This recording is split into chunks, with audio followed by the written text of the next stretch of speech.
reading the biography of the 8th Karmapa, I would recommend everyone to learn the Kunzang Monlam, prayer of aspiration of Kuntuzampo. It really helps to achieve the non-duality state of mind, which helps us cultivate bodhicitta for all sentient beings, because we are connected if we just dissolve the concept of self and other. Okay, the 8th incarnation of the Karmapa will go down in Tibetan history as a great artist who developed the Karma Gadri art. His visions and songs also marked his era.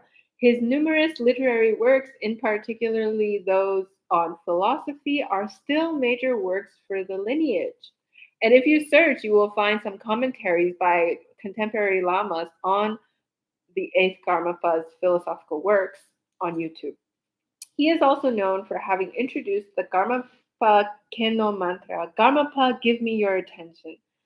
Karmapa Keno, recited since then by all Tibetans. And me, do not doubt, I am the Karmapa. Mikyo Dorje was born in Kham, in the region of Damchu, in the fire hare ear rabbit of 1507. The small village of Satam witnessed several miracles at the time of his birth, such as incense smoke floating in the air, light rains of flowers, and a column of light above the roof of his house. At birth, the newborn uttered the word Karmapa.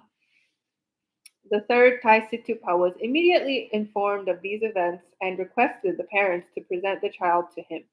He questioned them at length and finally confirmed that the parents' recitation of events perfectly matched the predictions of the Last Testament written by the 7th Karmapa. The Thai Situpa then had them promise not to reveal anything for 3 months in order to protect the child from possible conspiracies. Moreover, he provided them with sacred pills, incense, butter, and tea, and asked that while burning incense, they be given to the baby on his behalf. He also predicted that the child would then utter a few important words and asked that they report those to him as soon as possible. The Thai Situpa's prediction would indeed come true a bit later, when, at the age of 3 months, the baby whispered Emaho, which literally means, oh marvel, and added, do not doubt, I am the Karmapa. As agreed, the Thai Situpa took the child into his charge and led him to the monastery of Karma Gon, where he lived for a number of years. During one of the first ceremonies that he participated in, the young Karmapa surprised the gathering by playing the damaru and bell perfectly, which strengthened everyone's conviction. One day, a disciple of the previous Karmapa put the child to a test and asked him if he remembered the teachings he had given to him at Tselakang. Without hesitation, the Karmapa correctly responded that in the previous incarnation he had given him teachings on the 6 yogas of Naropa and the Mahamudra. So Garchen Rinpoche also recently taught on the Mahamudra, and you can find it on YouTube as well. In his 5th year, the Karmapa was led to Rinpoche, where upon being asked who he truly was, he declared that he was able to manifest in many different forms, such as that of the Karmapa Saraha or Padma Sambhava. This is from Rhodes Scholars. They sent out like a catalog of all the places you can go. So this is 2025. You can go to Bhutan with a lot of rich people as a group. Okay. He added that numerous other emanations of him existed, including 16 in Western Zhang and one in the person of an important local lord further to the east. Okay, I mentioned this because the Tiger's Nest is a place where Padmasambhava used to meditate. Let me see if, yeah, it's actually depicted here as well. This is a Thanka art store from the Bodha Stupa Thanka Center. This is Guru Padmasambhava. Omaho Vajra Guru Pemasiri. Okay. Enthronement and numerous visions. Another candidate was also put forward for the throne of the Karmapa. To determine which child was the authentic reincarnation, the two children had to take traditional tests that in the end confirmed the protege of the Tai Situpa as the true incarnation of the seventh Karmapa. Upon learning the outcome of the tests, the future Mikyo Dorje announced that the other candidate was in fact a Tulku of the Kagyu lineage. This was the young Karmapa's first official recognition of a Tulku. The second, Gyaltsapa, who had spontaneously prostrated upon first seeing the Karmapa, informed the abbots of all Karmakagyu monasteries that the eighth Karmapa had revealed himself. In 1513, the Gyaltsapa invited them to participate in the official enthronement of the young Karmapa. He was named Mikyo Dorje in agreement with a prophecy of Padmasambhava. Om Ahom Vajraguru Pema Siddhi. Om Ahom Vajraguru Pema Siddhi. Om Ahom Vajraguru Pema Siddhi. As did his predecessors, the eighth Karmapa and his imposing caravan embarked on a monastery tour in Kham. During this period of the travel, he had a number of visions. In one, Shakyamuni, flanked by his two principal disciples, Shariputra and Maudgalayayana, transmitted teachings to him. In another vision, a Dakini proclaimed to the Karmapa that he represented the spiritual activity of the Buddhas of the three times, past, present, and future. Hence his name, which means literally, he who accomplishes the activities of all Buddhas. On another occasion, while staying at Surmal Monastery, he had a vision of the host of all the Karmakagyu masters. Mila Khyentse Rinpoche states in regard to this subject, it is indeed common for the Karmapas to have a vision or a dream of the host of lamas of the entire lineage during or after the refuge enthronement or hair cutting ceremony. It may thus happen that the Karmapa seated on his throne clearly beholds every single lineage holder pass before him one by one. In the province of his birthplace, the Karmapa had another vision in which Padmasambhava revealed to him that they were of the same essence. They were of the same essence, and that Mikyo Dorje had been Gyalwa Choya, one of his 25 principal disciples. He also had a vision of a monk who declared having been Padmasambhava during the era of Dipankara. The monk.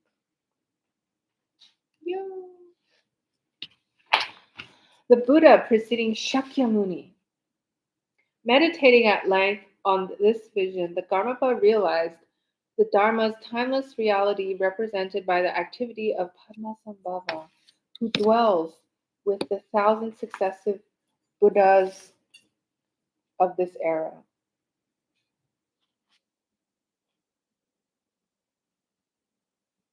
Shortly afterward, Mikyo Dorje, inspired by the memory of the first Karmapa, made a pilgrimage to Kampo Gangra to meditate in the caves where his predecessor had stayed in retreat 4 centuries earlier. During his visit, Mikyo Dorje left his footprints in the rock around the caves. Dusum Khenpa, the first Karmapa, remained a constant presence in the experiences of Mikyo Dorje, as this account illustrates.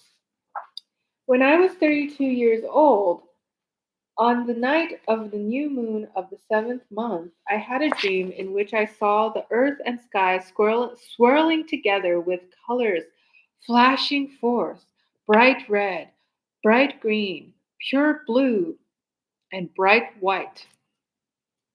Unsupported in the midst of the pure azure sky, Lord Dusum Khenpa suddenly appeared. I found it.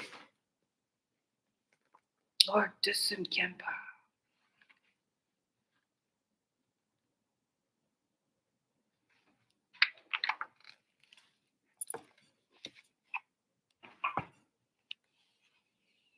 He was wearing the 3 robes of a bhikshu and the black crown. His hands were in the meditation posture. His appearance was extremely vivid, and his legs were loosely crossed. My mind was utterly overwhelmed, and for a little while there were no thoughts. Then, as thought arose again, Lord Dusum Khenpa dissolved into variegated colors. Light rays of inexpressible colors filled the sky, in the midst of which fell a rain of nectar and a colored array of flowers. The following day I remained enraptured from the time I awoke until noon. I thought I would not proclaim this experience to others, but then, because I felt so overwhelmed with joy, I wrote down this account and supplication. He spontaneously wrote a song after this experience.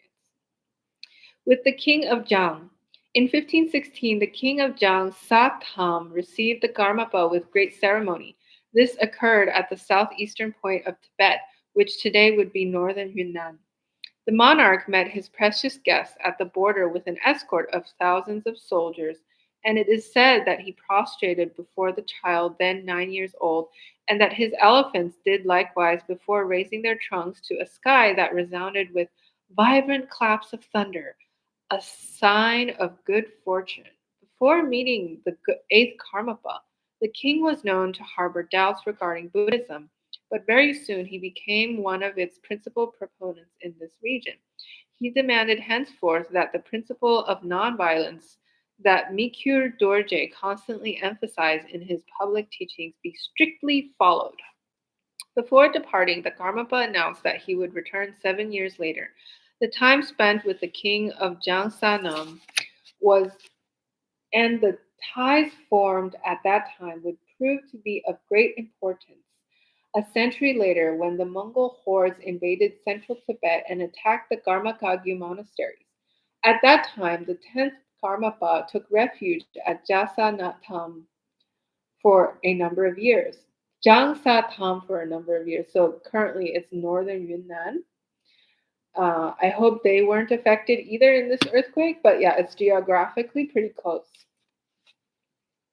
During his return journey to central Tibet, Mikyo Dorje stopped to teach in Litang in Kham, and there recognized among the audience a number of disciples with whom he'd had ties during his previous incarnations.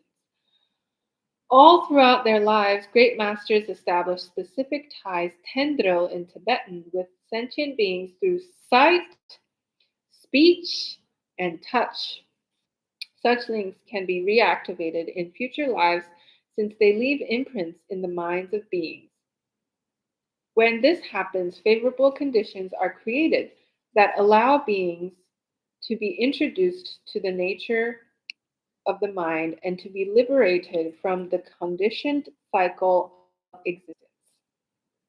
So, when you receive an in person empowerment, you are touched by the Great Lama who is giving the empowerment with certain objects or sometimes just the hand as well. The Root Lama. In 1517, the first Sangye Nyenpa, the 22nd pearl of the Golden Rosary, took over Mikyo Dorje's education and, over a 3-year period, conferred upon him all the essential initiations and instructions. The eighth Karmapa learned the different sciences without any difficulty and especially excelled in the field of languages and writing. He became an accomplished Sanskritist and wrote Sanskrit grammars. Recently, we were actually having a satsang with Bhuvaneshwari Mandir, and we also learned some Sanskrit. And the head of this session also taught about karma. If you do good deeds, you get good results. During the last year of his studies, he received an invitation to the court in Beijing by Wuzong, the 11th emperor of the Ming dynasty, who reigned over China from 1506 to 1521, a period marked by the decline of the Ming dynasty. Wuzong was more preoccupied with the pleasures of the court than the administration of the country. His eunuchs used the emperor's negligence to strengthen their own power within the government, and their success meant that subsequent emperors were unable to reestablish their supremacy until the end of this dynasty in the middle of the 17th century. The emperor sent a delegation of 500 officers laden with sumptuous gifts of gold, pearls, and precious gifts. But Mikyo Dorje declined the invitation, declaring that the signs were inauspicious. Indeed, in a vision, two sons had appeared to him, one of them falling brutally. Interpreting this as the imminent death of the emperor, he decided to keep the meaning of these signs secret. The emissaries were profoundly offended by this refusal and immediately departed with all their gifts. The Karmapa's vision would prove to be true. The emperor died even before returning of the delegation to the court. In 1525, when Sangye Nyenpa passed away at 68, he appeared to the Karmapa during the funeral. It was then that Mikyo Dorje realized the ultimate meaning of the teachings transmitted by his root lama. Some years later, the Karmapa composed a magnificent spontaneous song describing a dream he had about his master. In my 32nd year, I had a dream. In the middle of a clear sky, I saw the precious Lord Siddha Sangye Nyenpa sitting on a white silk palanquin carried by many yoginis. Because of his rays of light and unparalleled splendor, I lost consciousness. A little while later, I awoke from my sleep. By the bright light of the moon in the sky, the mountain cast a deep shadow, reminding me of the many sentient beings who suffer in this dark age. Some years later, Mikyo Dorje identified the reincarnation of his master and enthroned him as the second Sangye Nyenpa. From Kham, the eighth Karmapa set out on a long journey to central Tibet in order to establish himself in Surpu, the mother monastery of the lineage. Seeing the advanced state of ruin in some buildings, he immediately financed their restoration. He also visited some locations where great masters had lived, such as the cave where Longchenpa had resided for many years, and composed the essential parts of his works. In this high-perched place, where beautiful junipers surround the entrance to the cave, Mikyo Dorje entered the meditative absorption. Even today, the imprints of his steps and those of his horse's hoofs can be seen engraved in the rock. He then traveled to the nunnery of Samding, southwest of Lhasa. Here's a footprint of the third Karmapa.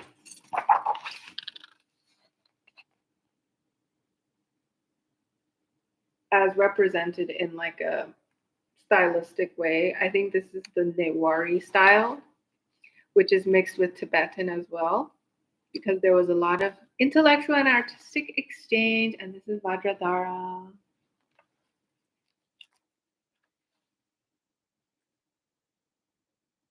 This is also a Karmapa. Which one is this?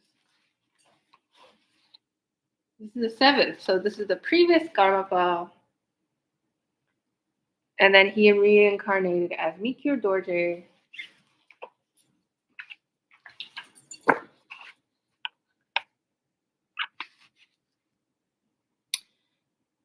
So he travels to the nunnery southwest of Lhasa, which was sited on a rocky outcropping some 4,700 meters high, overlooking the shores of Turquoise Lake, Yamdrok-to.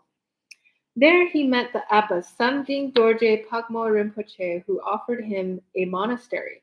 The abbess was an emanation of the adamantine So, the deity Dorje Pagmor. Vajravarahi. So the So is like another name for this. This part is the So. It's also one of the 12 zodiacs in Chinese zodiacs. And yeah, so this is my representation. I recently added Kali. Om Aim Hrim Krim Chamundai Viche. So yeah, before it was just Vajravarahi or Vajrayogini. I missed this part when I read it for the first time. In Vajrayana tradition, the So symbolizes ignorance, so the adamantine So would represent the transformation of ignorance into wisdom. There are currently numerous emanations of Dorje Pagmo in the Himalayan civilization. Here is the account of one in Bhutan. In today's Bhutan lives a young woman named Dorje Pagmo Rinpoche, whose physical appearance, special marks on her body, spiritual qualities, and great natural compassion perfectly correspond to the signs typical of an emanation of the deity. This woman was prophesied by Padmasambhava and is renowned for having discovered some termas, for her gift of healing, and for having left her handprints and footprints in the rock. Her birth was predicted by Tangtong Gyalpo Rinpoche, who declared, "She will be of great benefit to the people, but will face many obstacles, as beings of this degenerate time lack merit. If these obstacles disappear, she will help many people in the world." Master of the Arts. When the eighth Karmapa was 20, he traveled to the monastic college of Lekshe Ling. It was headed by the first Garma Tinlepa, who had been one of the principal disciples of the previous Karmapa. There, Mikyo Dorje undertook a 3-year intensive training during which he notably studied the major philosophical treatises. As did all the Karmapas, Mikyo Dorje had initially adhered to the Shentong philosophy view rather than the Rangtong philosophical view. However, later in his life, he composed a 400-page treatise on the Rangtong view, which today is the principal treatise on this subject in the Karma Gagyu lineage. Mikyo Dorje also compiled a collection of the most important poems written by the first masters of the Gagyu lineage. The meter of these spontaneous songs is the most often 7 or 9 feet, as they are chanted in a rhythmic melody, as you might have experienced in the Kunzang Monlam prayer, which I've just attempted. And then here's a beautiful image of Milarepa. I think we will end here today as I am losing concentration, but yeah, you can look up some Karma Gagyu poetry in your spare time, and let us all pray for the recovery of Tibet and Nepal after the earthquake.